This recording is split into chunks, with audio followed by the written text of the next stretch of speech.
Iza muno ti malalan dito no Iza muno ti makugun fika no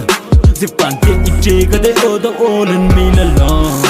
Diano te ifikta de mudu mana wanzaw Ukalong Iza muno ti malalan dito no Iza muno ti makugun fika no Zipante ichega de oda olan milalong Diano te ifikta de mudu mana wanzaw Kozy no mety parita ka rianao bôfy zany izy ty bitaka Kozy io ihany zay marina raha tsy tianao Iritaka zao zao tsy mety tsony Reto amy tanàna ampolipolo Fa ny mety amin'alo misitaka Fitiavatsika fa mijorotsoro Fa ianao mbola mita mibrisaka Fa tsy vitako ny atsika ro Nanamafenreo vitatalo Tsy ampatalo no mirambo Fa ianao milambo mampiasa lo Fa tsy eo fa le piasa ny leflo Fa le melatra vao menampy izo Zany mbola gele Zay matonga Koze okalo Nenene Zaki mbola te itaiza Bebebe Sadle fika no Guli makume ine Te allo sampara kai Katsiste fanetine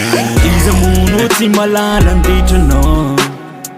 Iza muno ti makugun fika no Zipante ichega de oda olan milalong Diano te ifikta de mudu mana wanzaw Ukalong Iza muno ti malalan dito no Iza muno ti makugun fika no Zipante ichega de oda olan milalong Diano te ifikta de mudu mana wanzaw Ukalong Zay luew yan, fianao zao maman Lezaza tsy manana Any aorinan, refizm tuman Deba fafa ilnes mana tsine Te aza mtreno refa mapangina Sary milalao fitsikina Fa zana ka foniona de tsinirinas De tandrem so arina ene tsena De narta olo nama tena Indindro rarat fitindra tena De nenizy hoe Nuafinao te simba refa tsaino mitsinjo was Re amin'iny refa manalas Varina loatra ka tsy mba mikatsy Fa mitingitram fa hoentina bande Bawairin toetranao Bawairin fika no no no no no no No no no no no Iza muno ti malalan dito no Iza muno ti makugun fika no Zipante ichega de oda olan milalong